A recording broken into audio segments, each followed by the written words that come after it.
1,000 years of history under one roof. The National Archives, a treasure house of secrets. The records of extraordinary times and people. These files are this nation's story, our shared past. Documents housed here were highly classified, intended for the eyes of only the privileged few, protected from your sight for decades, but not now.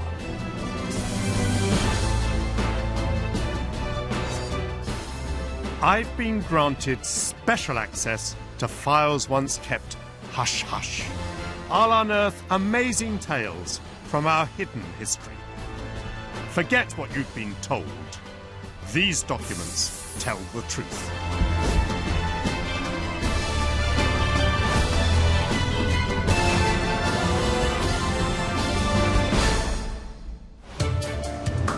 Coming up in this programme, banned, censored and forbidden. How a Beatles' art was condemned as obscene. I feel behind the scenes, somebody has said, let's get Lennon. Not welcome in Britain, the religious leader that the government tried to keep out. Do you ever think that you might be quite mad? Oh, yes. The one man in the world who never believes he's mad is a madman. And town versus country, an age-old conflict between concern for animals and local tradition. It's this idea that what are these Londoners coming up here telling us what to do? We have been doing this for centuries.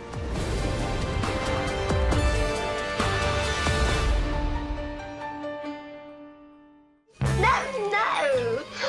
Come on. Oh, no! We British love our carry-on films You're only after one thing. Why? What's the matter with the other one? for their smutty humour. But when does rude become crude? And when does art cease to be art, passing from risque to obscene? The state has always imposed censorship, and the first conviction for obscenity was in 1727 against the intriguingly named publication The Nun in Her Smock. Not until 1960 could literary merit be pleaded as a defence, tested in the famous prosecution of the novel Lady Chatterley's Lover. That trial inaugurated the struggle between the artists and the authorities. 45 years ago, the work of one person of fame and influence tested the authorities' tolerance beyond its limit. Sexual intercourse began in 1963, which was rather late for me, between the end of the Chatterley ban and the Beatles' first LP. Philip Larkin's amusing verse precisely dates the beginning of the permissive society and places the Fab Four at the heart of it. And at the heart of the Beatles was John Lennon. From mop top to peace activism, he was the band's trendsetter. By the turn of the decade, he'd got his own way as a musician and broke the boundaries with pen and ink. In 1970, an exhibition was staged at the London Arts Gallery of certain of his lewd lithographs. A complaint was made, and the Metropolitan Police went to investigate under 1839 obscenity legislation. In these wonderful documents is the testimony of Assistant Detective Inspector Frederick Luff. Should these lithographs be adjudged works of great artistic merit, or not obscene, I feel sure the progressives have no need to endeavour to repeal the obscenity laws, i.e. nothing is obscene. Many toilet walls depict works of similar merit. It is perhaps charitable to suggest that they are the work of a sick mind, but he is worried about the great influence of John Lennon as a Beatle. Who made the complaint that caused the police to investigate? The archives contain a statement from a Mrs. Nancy Creer, a Justice of the Peace, who described her horror on visiting the exhibition. When I saw the first picture on the far wall, I was stunned. I couldn't believe what I was looking at. I went on and looked at 2 or 3 more. I went to the other wall, and suddenly I felt I couldn't stay in the gallery any longer. I went over to my husband, who hadn't left the first picture. I took him by the arm and I said, "I can't stay in here. I'll go on up the road, you can follow me." He turned, looked at me and said, "You're red in the face. You're scarlet."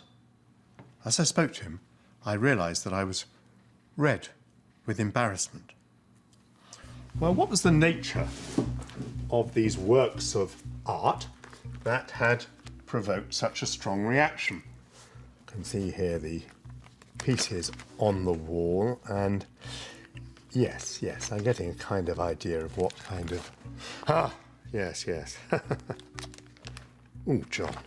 Yeah, no, they are pretty explicit. They really show all the variations of sexual intercourse. And, oh yes, a few solo performances by Yoko Ono. Well, whatever were the merits of John Lennon as a lithographer, he believed that all you need is love. Imagine. By 1970, Lennon had little left to prove as a musician or songwriter, but to gain acceptance as a graphic artist was much harder. What do you regard as the artistic merit of the lithographs, or so-called lithographs? Most of the art establishment thought that Lennon was trading on his reputation as a pop star. They were denounced as poor drawings, and in actual fact they're not. They're actually, by today's standards, actually rather accomplished drawings. You can tell he's trying to be amusing, and that's a difficult skill to master. Of course, Lennon wasn't alone in his creative endeavours. By this time, he was in love with and heavily influenced by Yoko Ono, who was also no stranger to controversy. She encouraged his art, she encouraged him to do it about having no boundaries. But both of them were obsessed by bottoms and were obsessed by naked people and drawing them. But don't forget, they've been to art college. At least John had. If you're at art college, you do life drawings. So you're used from a young age to drawing that male and female nude. Let's turn to the matter of obscenity. The policeman, Mr. Luff, in the documents that I've seen, says, now, if this isn't obscene, nothing is obscene. Do you think they're as obscene as you can get? No, they're not nearly as obscene as things that were produced even before John Lennon was producing those drawings. They're merely an affectionate repertoire of love-making skills. Well, that was not the view of the police, who raided the exhibition the day after it opened and stripped the offending artworks from the walls, much to the annoyance of the gallery's owner. I'm just amazed, and I find it rather humorous. It seems to me if the police wanted to seize anything, they'd go down to Soho, seize smut, seize blue movies, and it appears they seized the art mainly because John Lennon did it. I actually suspect the police because it happened so quickly and they got these people making these really silly comments that they were disgusted by. I feel behind the scenes, somebody said, let's get Lennon. But if that was the plan, it didn't work. The gallery owner was taken to court, but the case was thrown out. And Lennon's works were later displayed across the world. Where does this stand in the battle for the permissive society, do you think? I think it's incredibly important because the failure of that trial really marks the point at which youth culture has won and the establishment has lost. They tried very hard to victimise many of the more important major characters of the 60s. Mick Jagger, Keith Richards were others, and they failed in all cases. The lithographs, condemned as obscene at the time, are now worth an estimated £85,000, a price perhaps inflated by the state's attempt to ban them in 1970, proving that while money can't buy you love, it can secure you an outline of lovemaking.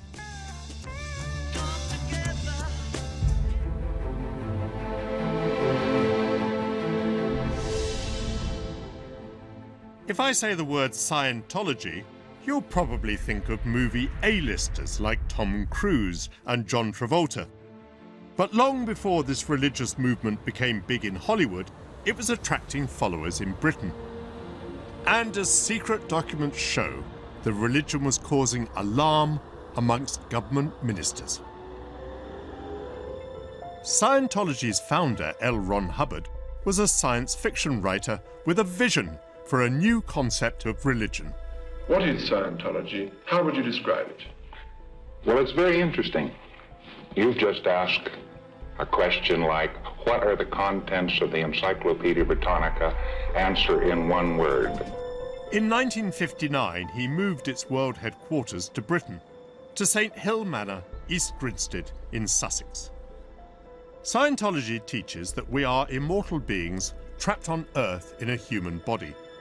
By undergoing a series of classes, followers can train their minds, free themselves of their human form, and reclaim their true selves. Critics accused Hubbard of running a money-making cult, of brainwashing, and worse. Do you ever think that you might be quite mad? Oh, yes. The one man in the world who never believes he's mad is a madman. Scientology caused worries for MPs and the media, but those who attacked it could face libel writs. The church's leaders were willing to fight back. So it's just as well that they didn't see this. A secret dossier from the Department of Health and Social Security in 1975. Well, here we have a report into Scientology. The teachings of Scientology create family discord and break up marriages. In fact, members are ordered to disconnect from their families. A child of 6 years of age was declared a suppressive because she would not disconnect from her mother. The report shows alarm about the church's alleged disciplinary actions.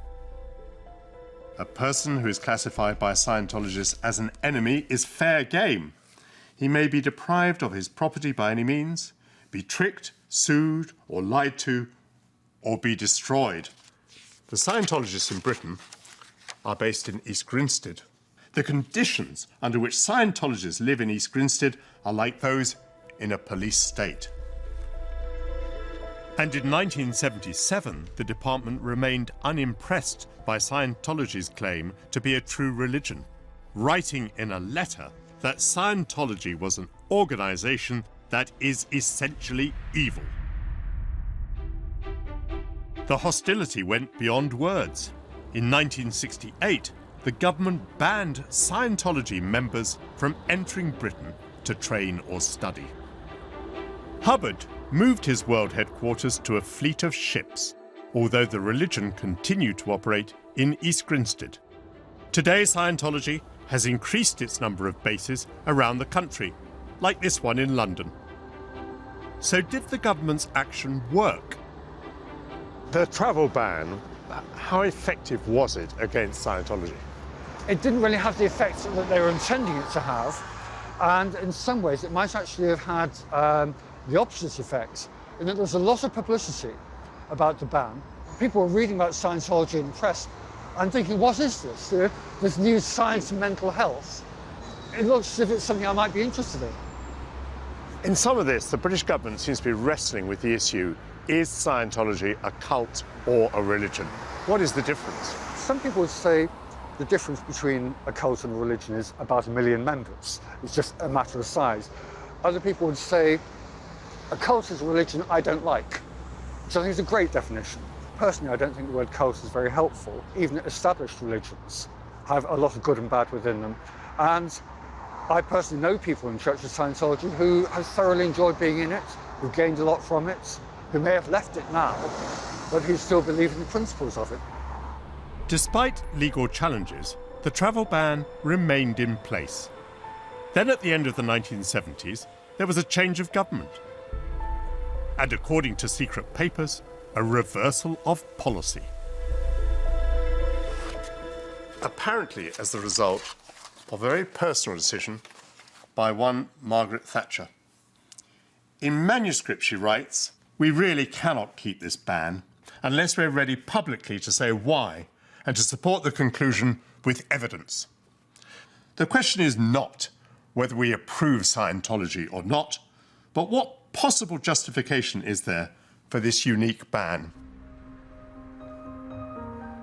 I suspect that Mrs. Thatcher saw this as an issue of personal freedom versus state meddling. But I'd like to hear the view of ex-civil servant Graham Angel, who provided briefings for her and other ministers. The fact that the Prime Minister had a clear view was really what determined what happened. Why did the Prime Minister have a clear view? Do you know that?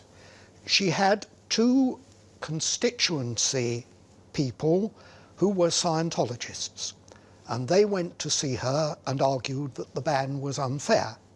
I think, and you, Michael, will know more about Margaret Thatcher's views than me, but I think she believed that it wasn't the government's job to tell people this is a good religion, this is a bad religion, and this isn't a proper religion. Government should mind its own business. What did your paper say in the end? It came out pretty clearly in the end that the case for maintaining the ban couldn't be sustained. We found that the Department of Health, which still wanted to keep the ban in place, couldn't find a psychiatrist who would stand up in court and give evidence to the effect that Scientology damaged people's mental health, which really didn't make much of a case. The lifting of the ban, you were happy that that was the right decision? Yes, I was. I could have made a case to go the other way, but if it was left to me, I think the balance of advantage was in favour of lifting the ban. You civil servants are splendid. If required, you could have made an argument the other way. I gave them both sets of arguments, and they had to choose. Nobody voted for me. Splendid.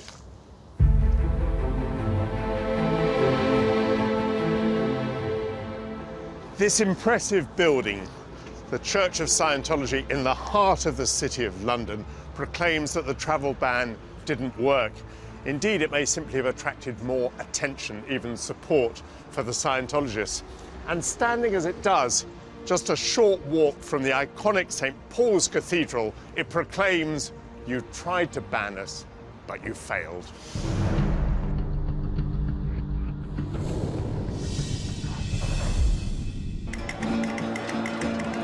The running of the bulls.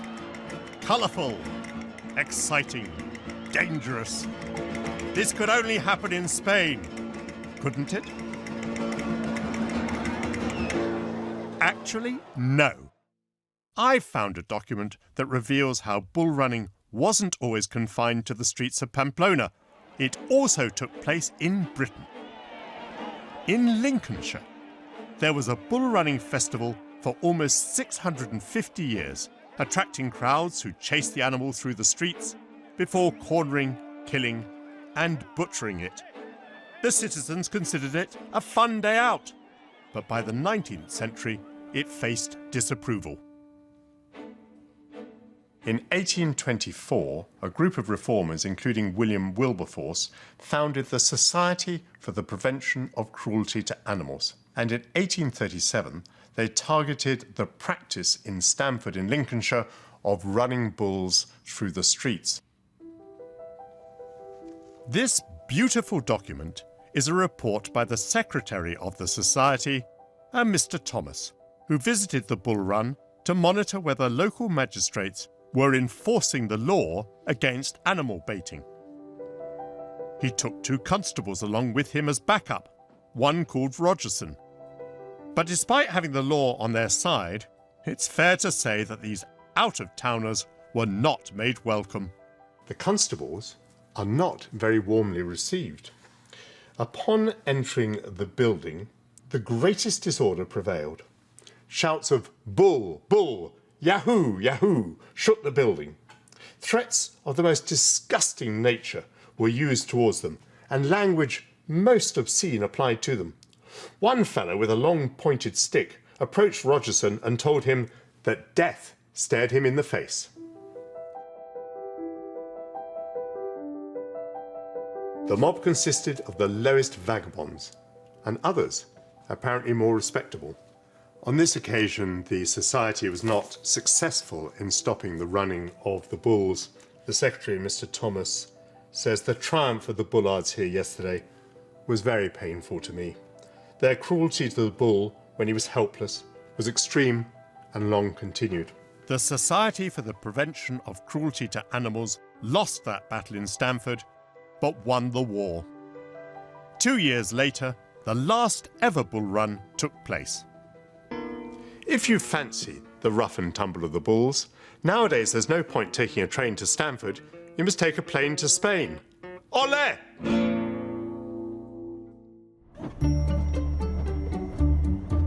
The case proved that what we now know as the Royal Society for the Prevention of Cruelty to Animals was determined to force animal welfare onto the public agenda. To discover more about its history, I'm off to one of its modern animal sanctuaries to meet Professor Hilda Keane. Where does the movement get going? It gets going, and this is important, in London. And it's the new city. London is a focus for modernity, and you've got practices that are seen as a form and described as a form of medieval barbarism. Farm animals, particularly on the way to market, being beaten, and, more importantly, people seeing it. Many rural people didn't share this new view of the world. Country and town were on a collision course.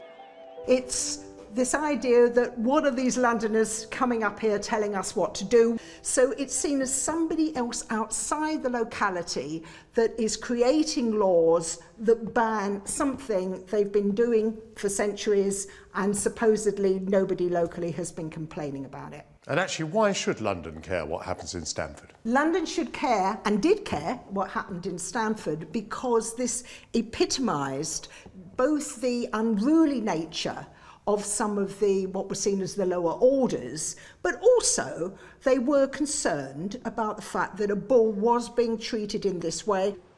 City dwellers telling country folk to ditch their traditions because they consider them unseemly and cruel. To some, this might start to sound familiar. It's time to talk to some of those at the centre of a modern rural controversy. Here in the kennels of the Essex Hunt, these boards record the seasons of hunting going all the way back to 1910-11. In that year, they had 118 days of hunting, 114 foxes were killed. A record year seems to be 1912-13, 118 foxes killed. Then again, in 1926-27, just 69. Now, if your reaction to all this is to cringe and to feel horror, then you may understand the division of opinion around the time of the 1837 Stamford Bull Run, because some people felt that they were engaged in a natural country activity and that they were the innocent victims of metropolitan do-gooders. Robert Ogden is the huntsman of the Essex Hounds. For him, fox hunting is simply a way of life. Robert, how many hounds are we walking with today? We've got 36 couple here today. 36 couples, 72? Yeah, we always count them in couples. It's easier when we're out in the hunting field. I've been pushed around quite a lot by the hounds as been walking. Give me some idea of how strong these dogs are. Oh yeah, this dog, for instance, Ranger here, he'll weigh up to 70 kilos, he will. So there's some weight to him behind him. And how often do they get to hunt? We hunt from September through to November. We hunt 3 mornings a week. And then after November, till February, we do 2 days a week, and then after February, back to 3 days a week. That's a lot of hunting. Yeah. In 2002, Robert and nearly 500,000 others marched through London. They wanted the metropolis to sense rural indignation. With echoes of 19th century Stamford, the supporters of the Countryside Alliance feared laws that trampled on rural customs. This time, a ban on hunting with hounds. The row over the ban exposed deep cultural differences between the shires and urban Britain, and sparked a debate about what constitutes unacceptable behaviour to animals. James Barrington, who campaigns on behalf of the Countryside Alliance, has a clear view.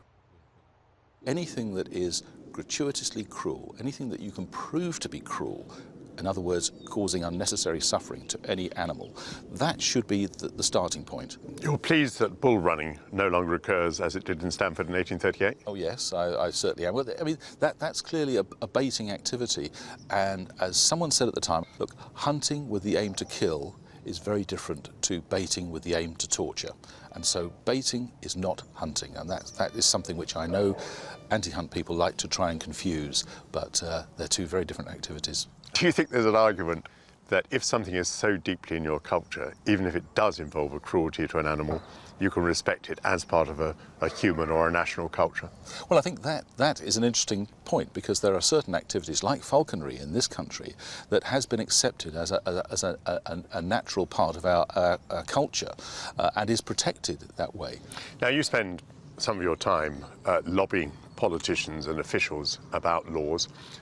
Do you think we've got laws on animal welfare about right today? As far as wild animals are concerned, no, I don't think we have the law right. I don't think the Hunting Act has done good for any animal at all. And here we are 10 years after that particular law, and it's still as hot an issue as it ever was. Back at the kennels, the hounds have been washed and are ready for feeding. It's a diet well suited to their hunting instincts. Raw meat. Can you be sure they all get their fair share? I think it's time to leave the pack to its breakfast and watch from a safe distance. This macabre sight of a few dozen hounds tearing at raw meat is quite a culture shock to a townie like me. And that's really been at the heart of the issue, a clash between people from cities and those who uphold the traditions of the countryside.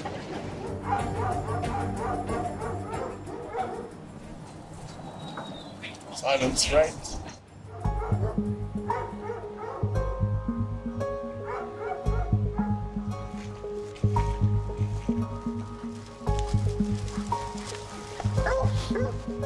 Come on, get over. Today, I've seen some really saucy lithographs by John Lennon, but the people who tried to ban them might be dismayed that today there's a torrent of pornography readily available on the internet.